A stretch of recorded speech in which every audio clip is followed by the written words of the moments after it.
Alright students, तो next concept जो हम लोग पढ़ेंगे वो है angle of intersection of to curves. तो दो कर्व्स के बीच के इंटरसेक्शन का एंगल हम लोग क्या बोलते हैं। तो पहले हम पिक्टोरियली इसको समझते हैं कि जैसे मान लीजिए हमारे पास दो कर्व्स दिए हुए हैं। लेट अस से पहला कर्व मैंने इस तरीके से बना दिया और दूसरा कोई कर्व ले लेते हैं जो कुछ इस तरीके का दिखता है। ठीक है, ये दो कर्व्स हो गए हमारे। अब अगर हम पूछें कि इसमें एंगल ऑफ इंटरसेक्शन क्या है, तो सबसे पहले तो हम देखेंगे कि इन कर्व्स का पॉइंट ऑफ इंटरसेक्शन क्या है। तो सपोज ये पॉइंट की बात कर रहा हूं मैं, ये पॉइंट है हमारा P और इसके कोऑर्डिनेट्स मान लेता हूं मैं x1, y1। ठीक है, तो इस P पे इस कर्व पे एक टैंजेंट होगा। ठीक है, कुछ इस तरीके से। सिमिलरली इसी पॉइंट P पे दूसरे कर्व पे भी एक टैंजेंट होगा। लेट अस से वो टैंजेंट कुछ इस तरीके का हुआ, कुछ इस तरीके का। तो angle of intersection of to curves हम लोग जो डिफाइन करते हैं वो उनके पॉइंट ऑफ इंटरसेक्शन पे उनके टैंजेंट्स के बीच का एंगल जो होता है। तो इन दोनों टैंजेंट्स के बीच का जो एंगल होगा, ये एंगल, इस एंगल को हम लोग बोलेंगे angle of intersection of the two curves. Let us से मैं पहला कर्व अगर y is equal to f x बोल देता हूं और दूसरा curve y is equal to g x बोल देता हूं। तो y is equal to f x और y is equal to g x के बीच का एंगल ऑफ इंटरसेक्शन जो होगा वो उनके पॉइंट ऑफ इंटरसेक्शन पे टैंजेंट्स के बीच का जो एंगल होता है वही हो जाता है हमारा angle of intersection of curves. तो अगर हम इसको प्रॉपरली डिफाइन करें तो ऐसा लिख सकते हैं कि the angle of intersection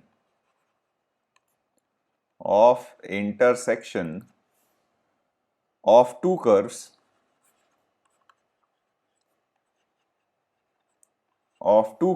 obviously हम लोग बात करेंगे eight there intersection point.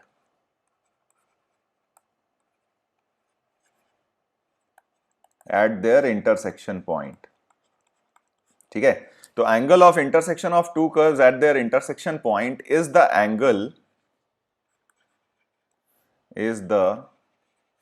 Angle between their tangents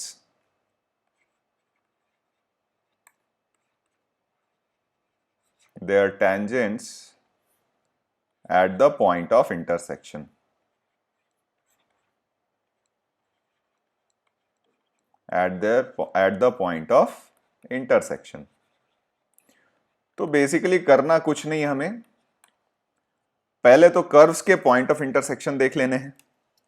तो जो पॉइंट ऑफ इंटरसेक्शन आ जाएगा उस पे हम क्या करेंगे, कर्व्स पे टैंजेंट्स निकाल लेंगे, टैंजेंट के स्लोप निकाल लेंगे बेसिकली, और वहां से हम एंगल ऑफ इंटरसेक्शन क्लियरली बोल सकते हैं। तो लेट अस से ये P पॉइंट पे, ठीक है, slope of tangent y is equal to f x के करस्पॉन्डिंग, अगर मान लीजिए y is equal to f x के करस्पॉन्डिंग अगर हम टैंजेंट का स्लोप निकालें और उसको m1 बोलते हैं, तो this will be nothing but f dash of x1। And similarly y is equal to g x के करस्पॉन्डिंग टैंजेंट का स्लोप निकालें एट p, तो हमारा m2 हो जाएगा g डैश ऑफ x1। ठीक है, तो यहां से हम जो tan थीटा डिफाइन करेंगे, यानी angle between the tangents, tan theta will be nothing but, इसके बाद तो हम जानते हैं कि ये value m1 minus m2 upon 1 plus m1 m2 हो जाती है। ठीक है, 1 प्लस m1 m2 हो जाती है। ठीक है, अब सिंस हम जानते हैं कि स्ट्रेट लाइंस हैं तो उसके करस्पॉन्डिंग अगर एक एंगल थीटा है आपका, तो दूसरा एंगल भी आपको क्या मिल जाएगा, पाई माइनस थीटा। ठीक है, तो अगर हम कहते हैं कि दो कर्व्स के बीच का angle of intersection late us से π/3 है, तो उसके साइमल्टेनियसली 2π/3 भी आपका आंसर होगा। तो आप ये ध्यान में रखिए हमेशा। ठीक है, तो चलिए इस पे फटाफट हम कुछ इक्वेशंस या कुछ क्वेश्चंस सॉल्व कर लेते हैं। ठीक है, कुछ एग्जांपल्स फटाफट देख लेते हैं हम। तो सबसे पहला एग्जांपल है कि हमें बहुत सिंपल सा एग्जांपल ले रहे हैं, y is equal to sine x and y is equal to cos x. ठीक है, दो कर्व्स दिए हुए हैं, तो इनके बीच का एंगल निकालना है, फाइंड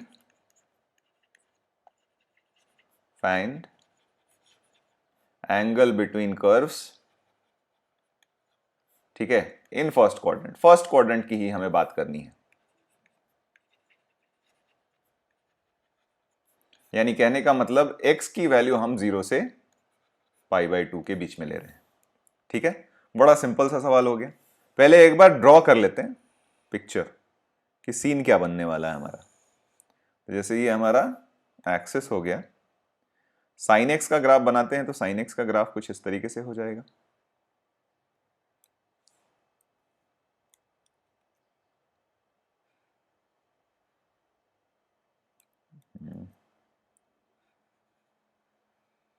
साइन एक्स का ग्राफ कुछ इस तरीके से हो गया। तो सिंस 0 से π/2 के बारे में ही बात कर रहे हैं तो हम पूरे ग्राफ के बारे में बात नहीं करेंगे, हम सिर्फ 0 से π/2 वाले सेक्शन की ही बात करेंगे, यानी 0 से π/2 वाले सेक्शन की, ठीक है। और फिर cos x का भी ग्राफ बना लेते हैं। तो अगर cos x का ग्राफ बनाते हैं 0 से π/2 के बीच में तो वो ग्राफ कुछ ऐसा होगा। तो सबसे पहले तो हमें पॉइंट ऑफ इंटरसेक्शन की बात करनी थी, तो क्लियरली हम देख रहे हैं हमारा पॉइंट ऑफ इंटरसेक्शन क्या हो जाएगा, π/4।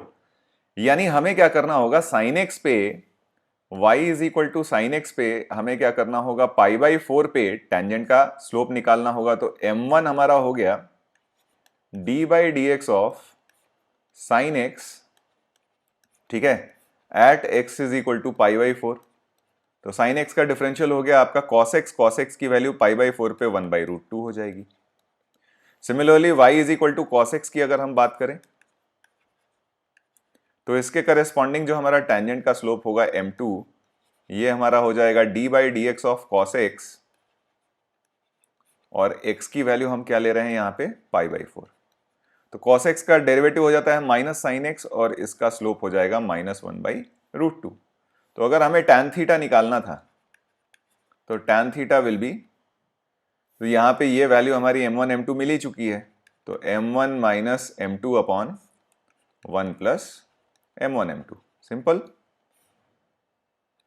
तो ये वैल्यू देखा अगर हमने तो ये बन जाएगा 1/√2 minus of -1/√2 upon 1 minus of 1 plus m1 m2 होता है, लेकिन एक m1 की वैल्यू 1/√2 है और m2 की वैल्यू -1/√2 है, तो वहां माइनस हो गया।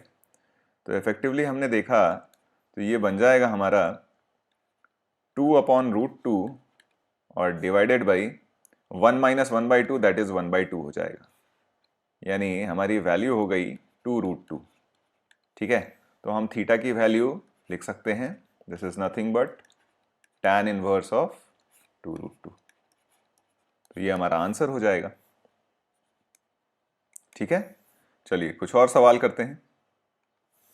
नेक्स्ट क्वेश्चन हम देखते हैं, इस बार कर्व हम लेते हैं, लेट अस से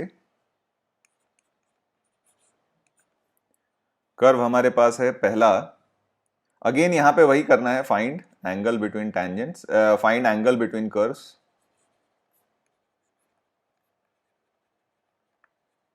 और इस बार कर्व्स हमने लिए हैं, पहला कर्व लिया है 2y² is equal to x³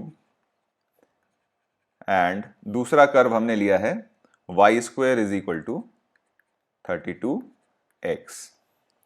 तो जब भी एंगल बिटवीन कर्व्स निकालना है तो हमें सबसे पहला काम क्या करना है, हमें सबसे पहला काम इनका पॉइंट ऑफ इंटरसेक्शन निकालना है। तो पॉइंट ऑफ इंटरसेक्शन निकालने के लिए दोनों को सॉल्व करना पड़ेगा, तो आइए सॉल्व करते हैं। तो ये हो जाएगा 2y² की वैल्यू यहां से यहां सब्सटीट्यूट कर देते हैं, तो ये 32x is equal to x³ हो गया। यानी यहां से अगर हमने देखा तो x common, x² minus 64 is equal to 0, तो हमारे पास x की जो वैल्यूज आएंगी वो 0, 8 और -8। लेकिन अगर आप ध्यान से देखो तो -8 हमारा आंसर नहीं हो सकता।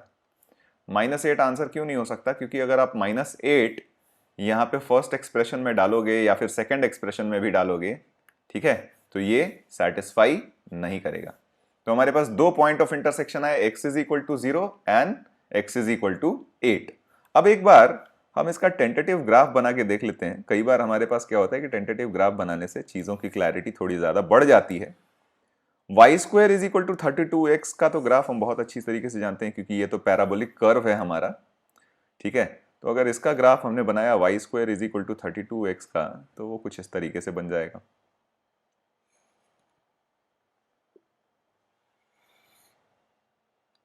ठीक है, y square is equal to 32x का ग्राफ ये बन गया हमारा।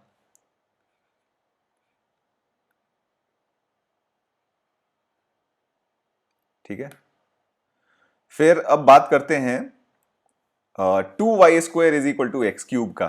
तो अगर ध्यान से देखिए तो ये एक्स एक्सिस के अबाउट सिमेट्रिक ग्राफ होगा। ठीक है, एक्स एक्सिस के अबाउट सिमेट्रिक ग्राफ होगा, तो इसका अगर हम ग्राफ बनाएं तो ये कुछ इस तरीके से बनेगा। ठीक है, इस तरीके से और इस तरीके से। ठीक है, तो अब हमें किन किन पॉइंट्स पे एंगल बिटवीन टेंजेंट्स निकालना है। तो सबसे पहले हम लोग बात कर लेते हैं x इज इक्वल टू 0 के corresponding, x is equal to 0 के करेस्पॉन्डिंग। तो लेट अस से मैं y square is equal to 32x को ग्राफ fx बोल देता हूं। ठीक है, and 2y² is equal to x cube को मैं ग्राफ ऑफ gx बोल देता हूं। ठीक है, तो x इज इक्वल टू 0 की अगर बात हो रही है तो fx के करेस्पॉन्डिंग यानी y² is equal to 32x के करेस्पॉन्डिंग आपका जो टेंजेंट का स्लोप आएगा वो क्लियरली दिख रहा है। सिंस 0 0 की बात कर रहे हैं तो ये हमारा आ जा रहा है। इनफैक्ट जो टेंजेंट आ रहा है, सीधे टेंजेंट हम लिख लेते हैं। टेंजेंट हमें पता है कि ये y एक्सिस है। टेंजेंट इस केस में क्या हो रहा है हमारा y एक्सिस। और अगर gx की बात करते हैं तो क्लियरली दिख रहा है कि x इज इक्वल टू 0 के करेस्पॉन्डिंग आपका जो टेंजेंट हो रहा है वो खुद x एक्सिस हो जा रहा है। तो हमारा टेंजेंट हो गया x एक्सिस।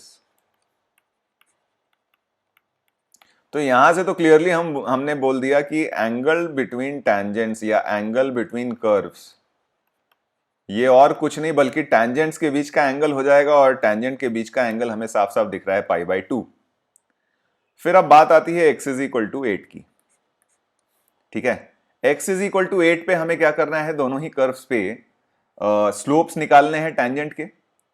तो आइए x इज इक्वल टू 8 पे दोनों कर्व्स पे हम स्लोप निकालते हैं। तो fx की बात करें, fx हमने ग्राफ लिया था y² is equal to 32x का। ठीक है, तो इस पे अगर हम स्लोप निकालें तो ये हमारा हो जाएगा, इसको डिफरेंशिएट कर देते हैं। डिफरेंशिएट करेंगे तो यहां से 2y dy/dx की वैल्यू 32 आ जाएगी। यानी यहां से हम लिख सकते हैं dy/dx is equal to 16/y। ठीक है, 16/y हो जाएगा। और हम y की वैल्यू, x की वैल्यू देखिए, x की वैल्यू तो हम 8 ले रहे हैं, तो x की वैल्यू 8 के करेस्पॉन्डिंग यहां y की वैल्यू क्या हो जाएगी। तो एक बार एक पॉइंट निकाल लेते हैं ना, ये point P, point of intersection ही निकाल लेते हैं हम। x कोऑर्डिनेट हो गया 8 हमने यहां पुट किया तो y² is equal to 32 into 8 आ गया। ठीक है, जिसको हम लिख सकते हैं 16 इंटू 16, है ना। 16 इंटू 16 हो जाएगा तो y की वैल्यू आपकी 16 आ गई। और दूसरा पॉइंट अगर q हम देखें तो ये 8 -16 आ जाएगा। तो ये हमारे पॉइंट ऑफ इंटरसेक्शन आ गए। ठीक है, तो इस पे हमें स्लोप्स निकालने हैं टेंजेंट के। तो अगर यहां से देखा हमने तो ये m1 की वैल्यू, y की वैल्यू 16 डाल दी तो m1 की वैल्यू आ गई 1। फिर gx की बात करते हैं। gx कहने का मतलब हमारे पास कर्व था 2y² is equal to x cube. ठीक है, second curve 2y² is equal to x cube. तो इसको अगर हमने डिफरेंशिएट किया तो ये बन जाएगा 4y dy/dx is equal to 3x², है ना। तो यहां से हमारे पास dy/dx की जो वैल्यू आई ये बन जाएगी 3x²/4y। हमें ये dy/dx किस पॉइंट पे चाहिए था, 8, 16 पे। तो m2 की वैल्यू हो जाएगी 3 इंटू 8²/4 इंटू 16। ठीक है, तो ये बन जाएगा 3। अब यहां से हम क्लियरली tan थीटा की वैल्यू निकाल सकते हैं। तो tan थीटा हो जाएगा हमारा mod of m1 minus m2/1 plus m1 m2। यानी ये वैल्यू हो गई हमारी -1 आया था 1 - 3/1 + 3। तो ये वैल्यू हो गई हमारी 1/2। तो दिस विल इम्प्लाई थीटा जो बन जाएगा वो हमारा बन जाएगा tan इनवर्स ऑफ 1/2। और since both graph symmetric about x axis हैं, तो अगर हम क्यू पॉइंट की भी बात करें तो वहां पे भी हमें टेंजेंट्स के स्लोप मतलब एंगल बिटवीन द टेंजेंट्स यही मिलने वाला है। ठीक है, तो आइए एक और एग्जांपल लेते हैं। Find angle of intersection between curves y square is equal to x and x cube plus y cube is equal to 3xy at points other than origin. ठीक है, तो सबसे पहले तो हमें पॉइंट ऑफ इंटरसेक्शन निकालना पड़ेगा। तो एक काम करते हैं, x की वैल्यू हम y स्क्वायर यहां सब्सटीट्यूट कर देते हैं। तो x की वैल्यू y स्क्वायर सब्सटीट्यूट करेंगे, x is equal to y square डाल देते हैं इस कर्व में, तो हमारे पास बन जाएगा y to the power 6 plus y cube is equal to 3y cube, है ना। तो यहां से अगर हमने देखा तो y टू द पावर, एक तो y to the power 3 common आ जाएगा और ये बन जाएगा y cube minus 2 is equal to 0। ठीक है, तो अगर यहां से हमने देखा तो एक तो y की वैल्यू आ जाएगी y इज इक्वल टू 0 और दूसरे y की जो वैल्यू आएगी वो y की वैल्यू 2 टू द पावर 1/3 आ जाएगी। और सिंस हमारे पास x is equal to y square था, तो दिस विल इम्प्लाई x की वैल्यू एक तो आ जाएगी 0 और दूसरी आ जाएगी 2 टू द पावर 2/3। तो जो पॉइंट ऑफ इंटरसेक्शन आ गए, ठीक है, पॉइंट ऑफ इंटरसेक्शन जो आ जाएंगे वो बेसिकली आपके 0,0, ठीक है, और या फिर तो 0,0 के बारे में बात करनी नहीं है क्योंकि अदर देन ओरिजिन की बात कर रहा है। तो जो अपना डिजायर्ड पॉइंट होगा जिस पे हमें रिजल्ट चाहिए उसका कोऑर्डिनेट हो गया 2 to the power 2/3 2 to the power 1/3, और इसी पे हमें क्या चाहिए, angle of intersection of the curve चाहिए। ठीक है, तो एक काम करते हैं, सबसे पहले स्लोप निकालने पड़ेंगे हमें, है ना। सबसे पहले स्लोप निकालने पड़ेंगे, तो हम कर्व ले लेते हैं। एक बार हम लेते हैं y square is equal to x, तो इसके करेस्पॉन्डिंग हमने देखा तो हमारा dy/dx का जो वैल्यू आएगा वो 1/2y हो जाएगा, यानी ये हो गया 1/2 to the power 2 into 2 to the power 1/3। ठीक है, तो ये हमारा हो गया m1। अब दूसरा कर्व हम लेते हैं x cube plus y cube is equal to 3xy का। तो यहां से अगर हमने डिफरेंशिएट किया तो ये बन जाएगा 3x square plus 3y square dy/dx, obviously x के रेस्पेक्ट में डिफरेंशिएट कर रहे हैं, और ये बन जाएगा आपका 3y और प्लस 3x dy/dx। 3 हमें हर जगह दिख रहा है, तो 3 की वैल्यू हम क्या कर दें, कॉमन करके कैंसिल कर दें। और यहाँ से अगर हमने dy/dx की वैल्यू निकाली तो dy/dx हमारा बन जाएगा y minus x square upon y square minus x. ठीक है, हमें ये dy/dx किस पॉइंट पे चाहिए था, p पे चाहिए था, तो dy/dx एट पॉइंट p, इसके करेस्पॉन्डिंग अगर हमने देखा तो वाई स्क्वायर हो गया हमारा 2 टू द पावर 2/3 और एक्स स्क्वायर हो जाएगा 2 टू द पावर 4/3, है ना। और अपॉन यहां से हो जाएगा y square, y minus x square था, सॉरी न्यूमरेटर में वाई माइनस एक्स स्क्वायर था, तो ये 2 टू द पावर 1/3 होगा, और डिनोमिनेटर में वाई स्क्वायर हो गया 2 टू द पावर 2/3 और माइनस एक्स भी हो गया 2 टू द पावर 2/3। ठीक है, तो वाई स्क्वायर माइनस एक्स, यानी ये वैल्यू तो आपकी इन्फिनिटी को अप्रोच कर रही है। ठीक है, इन्फिनिटी को अप्रोच कर रही है, इन्फिनिटी को अप्रोच कर रही है, यानी इस केस में हमारा जो टैंजेंट हो जाएगा, tangent parallel to y axis हो जाएगा या परपेंडिकुलर टू एक्स एक्सिस, जैसा भी आप बोलना चाहो।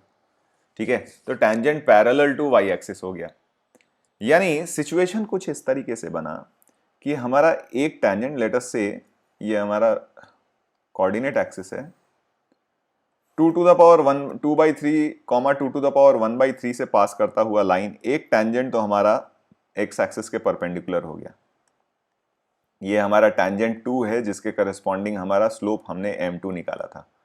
और दूसरा टैंजेंट जो है, ध्यान से देखिए, दूसरा टैंजेंट जो है वो एक्स एक्सिस से एंगल बनाता है जिसकी वैल्यू है tan थीटा की 1/2 इंटू 2 टू द पावर 1/3। तो मतलब ये सिनेरियो कुछ इस तरीके से हुआ, थोड़ा और इस तरीके से बना लेते हैं ताकि आपको क्लैरिटी से समझ में आए। ओरिजिन से पास करना ज़रूरी नहीं है, ये कुछ इस तरीके से कर्व हुआ होगा। ठीक है, थोड़ा जूम कर लेते हैं ताकि चीज़ें ज़्यादा क्लैरिटी के साथ दिखें।